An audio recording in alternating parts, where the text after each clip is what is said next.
হবে। ইকরামা বিন আবু জাহেল বিশ্বনবীর ঘোর শত্রু ছিল প্রথম জীবনে, বাবার সাথে মিলে এতটা অত্যাচার অন্যায় করেছে যার কোনো কমতি ছিল না। বিশ্বনবী যখন দাওয়াত দিতেন, আবু জাহেল বিশ্বনবীকে কষ্ট দিতেন। ইসলামের প্রথম যুদ্ধ যখন শুরু হলো, যুদ্ধটা ছিল বদরের যুদ্ধ। কোন যুদ্ধ? বদর যুদ্ধ শুরু হয়েছিল কোন মাসে? তা চিন্তা করেন যে আমাদের কত জ্ঞান যে আপনারা বলতে পারছেন না। রমজান মাসে। মনে থাকবে? মনে রাখতে পারবেন? বদরের যুদ্ধ ইসলামের প্রথম যুদ্ধ। এটা হয়েছিল রমজান মাসের 17 রমজান। কত রমজান? ইসলামের হিস্টোরি যদি আপনাদের মনে না থাকে, মুখস্থ না থাকে, তাহলে তো ঈমান হারা হওয়ার খুব বেশি সম্ভাবনা। এলেম যদি না থাকে তাহলে শয়তান তাকে ঘায়েল করতে বেশি সুবিধা পায়, সুযোগ পায়। এজন্য এগুলো আমাদেরকে জানতে হবে, শিখতে হবে। সেই বদরের মাস সামনে আসতেছে, তাই না? বদরের মাস এলো, কদরের মাস এলো, এলো রমজান। ভাঙো ঘুম ভাঙো নিত, জাগো বীর মুজাহিদ, জাগাও ঈমান। বদরের মাস এলো, কদরের মাস এলো, এলো রমজান। এ মাস তো নয় পাপ দেখে ঘুমাবার, এ মাস তো জানি শুধু রুখে দাঁড়াবার। জীবন বিধান মেনে আঁকড়ে ধরে নিজেজন কোরআন জাগাও ঈমান। বদরের মাস এলো, কদরের মাস এলো, এলো রমজান। বদরের মাস যদি হৃদয়ে না জ্বালে জোশ জিহাদের, কদরের রাত যদি হৃদয়ে না জাগায় ঈমান খোদাই নূরের। কেমন বান্দা তুমি নবীর প্রেমিক, ওই মুখে শতবার ধিক শুধু ধিক। জীবন বিধান মেনে আঁকড়ে ধরে নিজেজন কোরআন জাগাও ঈমান। বদরের মাস এলো, কদরের মাস এলো, এলো রমজান। রমজানের প্রস্তুতি আছে তো? আছে তো? তওবার সাথে রমজানের সাথে একটা যোগসূত্র আছে। সবাই বলেন সুবহানাল্লাহ। রমজান মাসে এত মানুষকে ক্ষমা করা হয়, অন্য কোন মাসে ক্ষমা করা হয় না।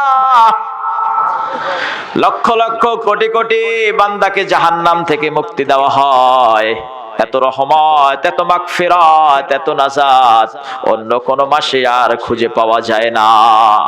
এজন্য রজব মাস আর শাবান মাস এলে আল্লাহর নবী দোয়া করতেন, আল্লাহুম্মা বারিক লানা ফি রজব ওয়া শাবান ওয়া বাল্লিগনা রমাদান।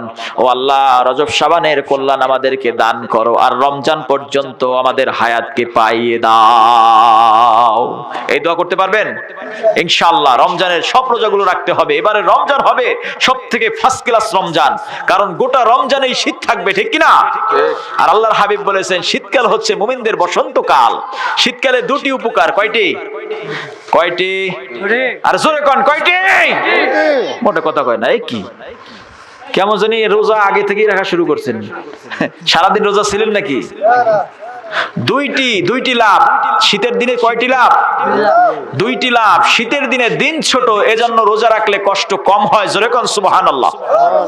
আবার শীতের দিনে রাত বড়, রাতের বেলা বেশি বেশি তাহাজ্জুদ নামাজ পড়া যায়, এজন্য রাতের বেলাও লাভ বেশি। জোরে কোন সুবহানাল্লাহ।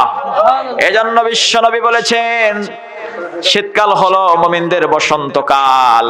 এবার বসন্তকালেই রোজা চলে এসেছে। সবাই রাখতে পারবেন তো ইনশাআল্লাহ? এবারে রোজা কেউ একটাও ছেড়ে দিবেন না। সবাই বলেন ইনশাআল্লাহ।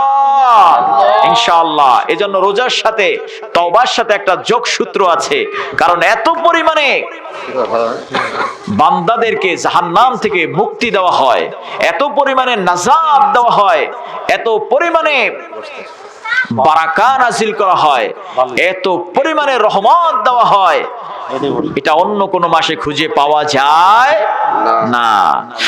এই বদরের মাসে, এই রমজান মাসে বদর সংগঠিত হয়েছিল। ওই বদরের যুদ্ধে আবু জাহেল নিহত হয়েছিল। সাহাবীদের মধ্যে 14 জন শহীদ হয়েছিল। আল্লাহর হাবিব বললেন, কে আছে? আবু জাহেলকে দেখে আসো, কোথায় আছে একটু খবর নিয়ে আসো। হযরত আব্দুল্লাহ ইবনে মাসউদ রাদিয়াল্লাহু তাআলা আনহু, হযরত আব্দুর রহমান ইবনে আউফ রাদিয়াল্লাহু তাআলা আনহু বেরিয়ে গেছেন। ঘুরতে ঘুরতে যায় দেখে গলা কাটা ছাগলের মতো পড়ে আছে। বুকের উপরে উঠে বলে, আবু জাহেল, তোমাকে বলেছিলাম ইসলামের দুশমনি করবে না, ইসলামের ক্ষতি করবে না, আল্লাহর নবীর পিছে লাগতে যেও না, ইসলামের পিছে লাগতে যেও না। ইসলাম হলো আগুন, আগুন কখনো হাত দিয়ে প্রতিহত করা যায় না, ঠিক কিনা?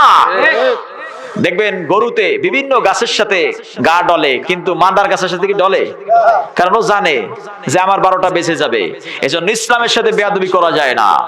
তুমি এতটা বেয়াদবি করেছো, এ কারণে আজকে তোমার এই পরিণতি। আব্দুর রহমান ইবনে আউফ বুকের উপরে উঠে মাথাটাকে কেটে আল্লাহর হাবিবের সামনে নিয়ে যখন রাখলেন, আল্লাহর হাবিব বললেন, আলহামদুলিল্লাহ, আল্লাহু আকবার, আলহামদুলিল্লাহিল্লাযী ওয়াহদাহু ওয়া নাসারা আবদাহু। আল্লাহর প্রশংসা করলেন আর বললেন, হাযাল ফিরাউনু হাযিহিল উম্মাহ, এটা হচ্ছে আমার যুগের ফিরাউন। জোরে কোন আল্লাহু আকবার। ওই দিন মার খেয়ে আবু জাহেল ভেগে গেল। তার 1 বছর পরে আবার যখন উহুদের যুদ্ধ হয়, নেতৃত্ব দেয় আবু সুফিয়ান। আবার যুদ্ধ হলো। প্রথম স্টেপে সাহাবায়ে কেরাম যুদ্ধ করলো। আল্লাহর হাবিব উহুদের গিরিপথে সাহাবীদেরকে দাঁড় করিয়ে দিলেন। এখানে 2 জন, ওখানে 4 জন, ওখানে 6 জন। পরবর্তী নির্দেশনা না আসা পর্যন্ত কেউ এখান থেকে লড়বা না।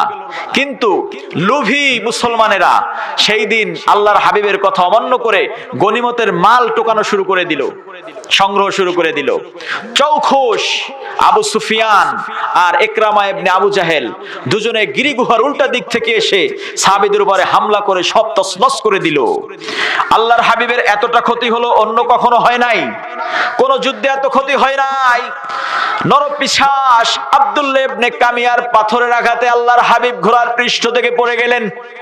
কপাল থেকে রক্ত ঝরঝর করে ঝরছে আর বলছে, ওই জাতির কেমন করে মঙ্গল হবে যে জাতি তার রাসূলের কপাল থেকে রক্ত ঝরায়? ওই জাতির তো কখনো কল্যাণ হতে পারে না, ওই জাতির তো কখনো কল্যাণ হতে পারে না। ভাই কি চলে যাবে নাকি? হ্যাঁ ভাই কি চলে যাবেন? আসেন আসেন, একটু বক্তব্য দিয়ে যান, আসেন একটু সালাম দিয়ে যান সবাই রে। আসেন, সমস্যা, আসেন। ওয়ালাইকুম আসসালাম ওয়া রাহমাতুল্লাহ। জি, আল্লাহ ভাইকে কবুল করুন। সবাই বলুন আমিন। ওনার অনেক সময় নষ্ট করে উনি যে এখানে এসে দাঁড়িয়েছেন, সময় দিয়েছেন, এটা আমাদের জন্য অত্যন্ত আনন্দের বিষয়, ঠিক কিনা? সবাই বলেন মারহাবা। ওই দিন চৌখুশ ইকরামা ইবনে আবু জাহেল আর আবু সুফিয়ানের পিছন থেকে হামলার কারণে আল্লাহর হাবিবের এতটা ক্ষতি হয়েছিল।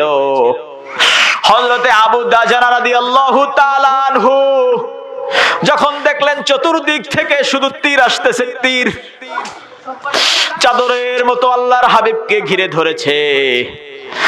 যখন যুদ্ধ শেষ হয়ে গেল, আবু দাজানা সামনে যখন তার লাশকে আনা হলো, দেখা গেল একাই তার শরীরে 80টি তীর বিদ্ধ হয়েছে।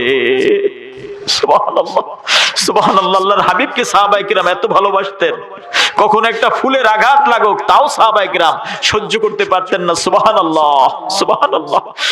কিন্তু ওই দিন আব্দুল্লাহ ইবনে কামিয়ার পাথরের আঘাতে আল্লাহর হাবিব ঘোড়ার পৃষ্ঠ থেকে পড়ে গিয়ে মাথা ফেটে গেল আর বললেন, ও জাতি, তোমাদের কেমন করে মঙ্গল হবে যে জাতি তার রাসূলের কপাল থেকে রক্ত ঝরায়? ওই যুদ্ধে আল্লাহর হাবিবের মাথায় লোহার কড়া ঢুকে গিয়েছিল। সর্বশেষ যখন আল্লাহর হাবিব সাহাবাদেরকে ডাকলেন, ওই দিন আবার ইকরামা ইবনে আবু জাহেল পালিয়ে ভেগে গেল। তার 2 বছর পরে আবার মক্কার কুরাইশ কাফের সম্প্রদায় মদিনা রাষ্ট্রকে আক্রমণ করার জন্য তারা প্রস্তুতি নিল। আল্লাহর হাবিব হযরত সালমান আল ফারসি রাদিয়াল্লাহু তাআলা আনহুর পরামর্শে মদিনার 3 দিকে পরিখা খনন করলো, খাল খনন করলো। মদিনার 3 দিকে খাল খনন করেছে। এই যুদ্ধটার নাম ছিল কি যুদ্ধ? আহজাবের যুদ্ধ, তাই না? খন্দকের যুদ্ধ। খাল খনন করেছে 3 দিকে।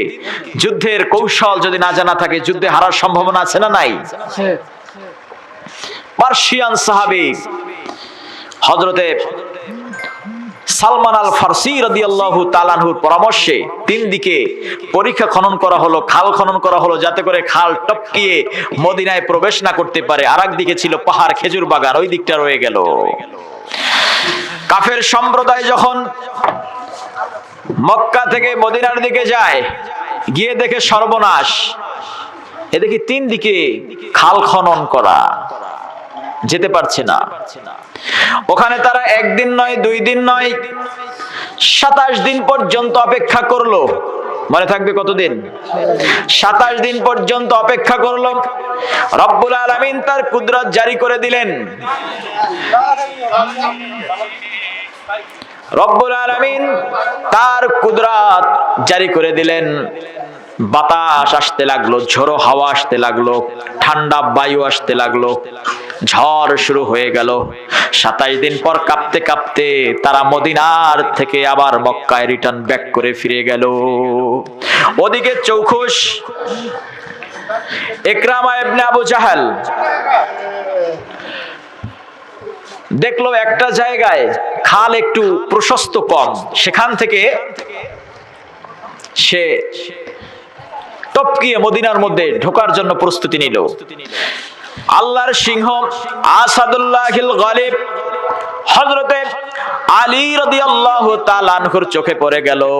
ইকরামা মদিনার মধ্যে ঢুকতে চায়, সঙ্গে সঙ্গে এমন ভাবে তরবারি চালাতে শুরু করলো, এমন ভাবে পিটানি দিতে শুরু করলো। ওই দিনও ইকরামা হযরত আলী রাদিয়াল্লাহু তাআলা আনহুর হাতে মার খেয়ে ইয়ামেনের দিকে পালিয়ে চলে গেছে। আল্লাহু আকবার, আল্লাহু আকবার। 8ম হিজরিতে আল্লাহর হাবিব বিনা রক্তপাতে, বিনা যুদ্ধে মক্কা বিজয় করতে চায়। 8 বছর আগে যেই নবীকে মক্কা থেকে বিতাড়িত করা হলো, ওই নবী 8 বছর পর 10,000 সাহাবী নিয়ে মক্কায় প্রবেশ করে। জোরে কোন সুবহানাল্লাহ। মক্কায় প্রবেশ করার পরে বিশ্বনবী ঘোষণা দিলেন, 11 জন মানুষকে যেখানে পাও সেখানেই হত্যা করো, ক্ষমা করবা না। তার ভিতরে ইকরামা ইবনে আবু জাহাল আর তার স্ত্রীও ছিল। ইকরামার বউ ছিল খুব, স্ত্রী ছিল খুব চৌখুশ, খুব জ্ঞানী। সে কোনো মতে পালিয়ে আল্লাহর হাবিবের সামনে গিয়ে বলছে, আল্লাহর নবী, আমি তওবা করলাম, আপনি আমাকে মাফ করে দেন। জোরে কোন সুবহানাল্লাহ। আমি আমার ভুলের জন্য আজকে অনুতপ্ত, অনুশোচনা। আজকে আমার ভুলের জন্য ভুলের আগুনে জ্বলে পড়ে আজকে আমি নিজেই ছারখার। ও নবী, আপনি তো রাহমাতাল লিল আলামিন, দয়ার সাগর। আপনার এতটা দয়া, আপনার থেকে কোনো মানুষ কেন, কোনো পশু পাখিও নিরাশ হয় না। সুবহানাল্লাহ, সুবহানাল্লাহ। আল্লাহর হাবিব ইকরামার স্ত্রীকে ক্ষমা করে দিলেন। স্ত্রী এবার একটা প্লাস পয়েন্ট পেয়ে গেছে। এখন স্ত্রী সে তার স্বামীর কাছে চলে গেছে, গিয়ে বলছে যে মুহাম্মদ অত্যন্ত দয়ালু মানুষ, তুমি যদি তার সামনে যেতে পারো তাহলে তোমাকে সে ক্ষমা করে দেবে। ইকরামা ভয় পেয়েছিল, সে কোনো মতে আসতে চায় না। অনেক রিকোয়েস্টের পরে স্ত্রীর কথা মতো লুকিয়ে লুকিয়ে মক্কায় বিশ্বনবীর সামনে উপস্থিত। কিন্তু ইকরামা ওই দিনও বিশ্বনবীকে মক্কায় প্রবেশ করতে বাধা দিয়েছিল। যখন তার লোক লস্কর নিয়ে বিশ্বনবীকে বাধা দেয়, ওইদিকে আল্লাহর তরবারি হযরতে খালিদ বিন ওয়ালিদ রাদিয়াল্লাহু তাআলা আনহু একদল সৈন্য নিয়ে আসতেছিল।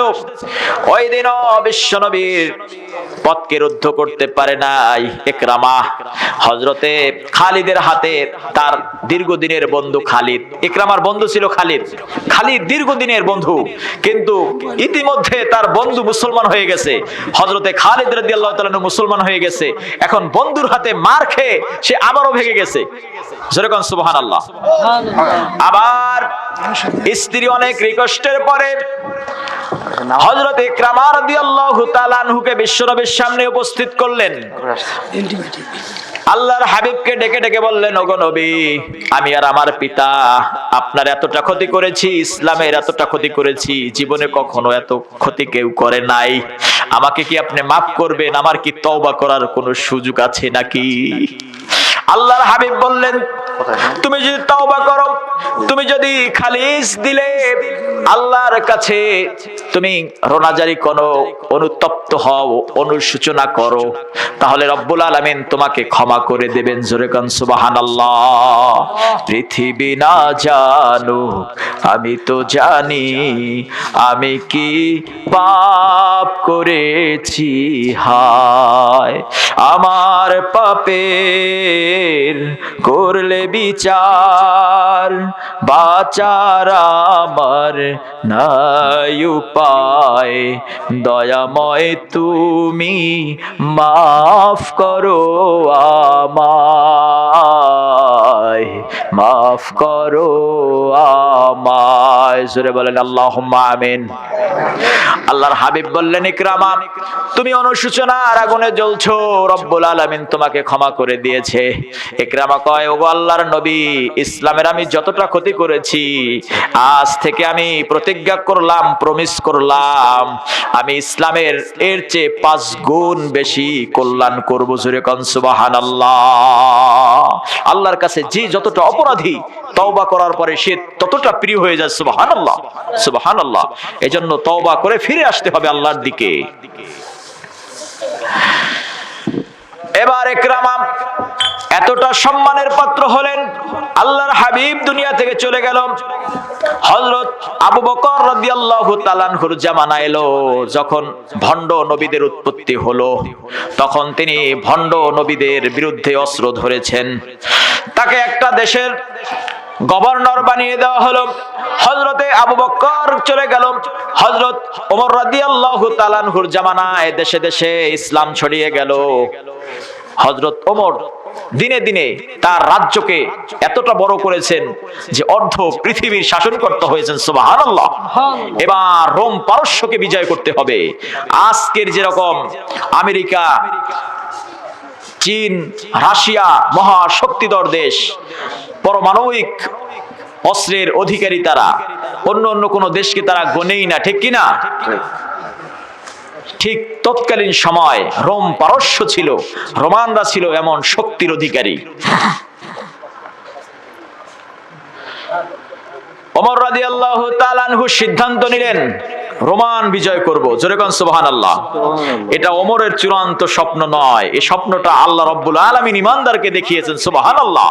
কুলিল্লাহুম্মা মালিকাল মুলকি তুতিল মুলকা মান তাশাউ ওয়া তানজিউল মুলকা মিম্মান তাশাউ ওয়া তুইজ্জু মান তাশাউ ওয়া তুযিল্লু মান তাশাউ বিয়াদিকাল খায়র ইন্নাকা আলা কুল্লি শাইইন কাদির। আল্লাহু আকবার। আমরা তো স্বপ্ন দেখতেই পারি, ঠিক কিনা? আল্লাহর হাবিব স্বপ্ন দেখেছেন রোম পারস্য বিজয় করার। যখন খন্দক খনন করতে গেল, তখন পাথর সামনে এসেছে, সাহাবায়ে কেরাম ভাঙতে পারে না। আল্লাহর হাবিব নিজে কোদাল যখন মারতে লাগলেন, তখন আলোক রশ্মি বের হলো। তখন বলল, আমরা রোম বিজয় করব। আবার যখন কোপ দিলেন, তখন পাথর ভেঙে গেল, আলোক রশ্মি বের হলো। আল্লাহর হাবিব বললেন, আমরা পারস্য বিজয় করব। সুবহানাল্লাহ। ওমর রাদিয়াল্লাহু তাআলা আনহু সেই স্বপ্নকে বাস্তবে পরিণত করেছেন। রোমান সৈন্য ছিল 1,40,000 মতান্তরে প্রায় 2 লক্ষেরও অধিক, আর মুসলমানদের সংখ্যা ছিল মাত্র 40,000। 5 গুণেরও বেশি ছিল কাফের সৈন্য। এই যুদ্ধ হযরত খালিদ বিন ওয়ালিদ রাদিয়াল্লাহু তাআলা আনহু নেতৃত্ব দিয়েছেন। ইয়ারমুকে যুদ্ধ হবে, ইয়ারমুকের প্রান্তরে যুদ্ধ হবে। এই যুদ্ধ তুমুল বেগে চলছে। হযরতে ইকরামা একটা চিৎকার দিয়ে বললেন, ও আল্লাহর নবীর সাহাবায়ে কিরাম, এখানে 1000 সাহাবী ছিল। কয় হাজার? যারা আল্লাহর রাসূলের সাথে যুদ্ধ করেছে এমন ছিল 1000। কে আছো আমার সাথে যুদ্ধ করে শাহাদাতের অমীয় সুধা পান করবে, তার এক ডাকে 450 মর্দে মুজাহিদ সাহাবায়ে কেরাম তার কাছে গিয়ে আল্লাহর দ্বীনকে আল্লাহর জমিনে বিজয়ী করার জন্য ঝাঁপিয়ে পড়েছে। প্রাণপণ যুদ্ধ, সাহাবায়ে কেরাম শাহাদাত বরণ করছে, কাফেররা জাহান্নামে চলে যাচ্ছে। একটা তীর হযরতে ইকরামা ইবনে আবু জাহাল রাদিয়াল্লাহু তাআলা আনহুর বুকে এসে বিঁধল। আস্তে আস্তে মৃত্যুর দিকে চলে যাচ্ছে। এমন সময় ইকরামা ডাক দিয়ে কয়, ও খালিদ, ও আমার বন্ধু, তুমি তো আমার বন্ধু, আমার মনে হয় আমি আর বেশিক্ষণ দুনিয়াতে থাকবো না। আমার নাকি জান্নাতের সুঘ্রাণ পাচ্ছি, আমি মনে হয় আর দুনিয়ায় থাকবো না, আর কিছুক্ষণ পরেই জান্নাতের অমীয় সুধা আমি পান করব, শাহাদাতের পেয়ালা পান করব। ও খালিদ, ও আমার বন্ধু। ওমর বিশ্বাস করে না আমি প্রকৃত ঈমান এনেছি, আমি প্রকৃত ঈমানদার, এটা ওমর বিশ্বাস করে না। ওমরকে জানিয়ে দিও ইকরামারাও ঈমান এনেছিল, তারা কপট নয়, ইকরামা কপট নয়, ইকরামা মুনাফিক নয়। তুমি আমার পক্ষ হয়ে ওমরকে জানিয়ে দিও, ধর্মের জন্য, ইসলামের জন্য সত্যি সত্যি ইকরামা শাহাদাতের সুধা পান করেছে। সুবহানাল্লাহ, সুবহানাল্লাহ। এজন্য ঈমান ভাগ্যে থাকতে হবে, ঠিক কিনা? তুবু ইলাল্লাহ,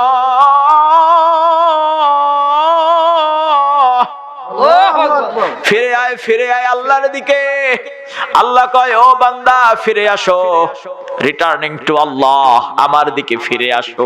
দুনিয়ার মধু তো অনেক পান করলা, আর কত অপকর্ম করবা? যদি মৃত্যু এসে যায় জাহান্নাম ছাড়া আর কোনো উপায় থাকবে না, ঠিক কিনা?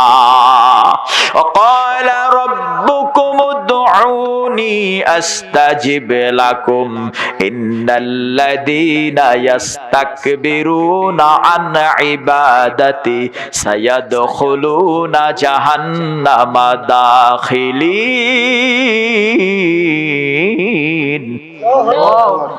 রব্বুল আলামিন বলেন, বান্দা আমাকে ডাকো, আমি তোমার ডাকে সাড়া দিব। যত ভুল করো না কেন, তওবা করো, আমার দিকে ফিরে আসো বান্দা, আমি তোমাকে ক্ষমা করার জন্য বসে আছি। আর তুমি যদি তাকব্বরি করে, বড়াই করে, অহংকার করে আমাকে না ডাকো, সায়াদখুলুনা জাহান্নামা দাখিলিন, তোকে আমি জাহান্নামের মধ্যে ঢুকিয়ে ছাড়বো। জোরে কর নাউজুবিল্লাহ। আল কিবরিয়া ইজারি, অহংকার হচ্ছে আমার চাদর। তুমি জমিনে দর্প করে হাঁটো, জমিনকে তুমি ফাটাতে পারবে না, তুমি আকাশেও যেতে পারবে না, ঠিক কিনা? আমার এই জমিনের প্রাচীর ভেদ হয়ে তুমি কোথাও যেতে পারবে না। এজন্য রব্বুল আলামিন বলেন, ফিরে আসো বান্দা, খালিস দিলে তওবা করো, আমি আল্লাহ তোমাকে মাফ করে দেব। কিন্তু আমরা কি তওবা করি? মিথ্যা কথা বলছি। এখন এই মুখ থাপড়ায় কয় তওবা তওবা। দেখছেন ছোটবেলায় স্কুলে যারা পড়ছেন তারা মনে হয় দেখছেন, কয় থুক্কু থুক্কু। কি কয়? কয় থুক্কু, কয় তওবা তওবা, এরকম করে। এটা কি তওবা বলেন? তওবার হচ্ছে 5টি শর্ত। কয়টি? তওবার শর্ত কয়টি? 5টি। মুখস্থ করতে পারবেন? কয়টি? 5টি। ওই যে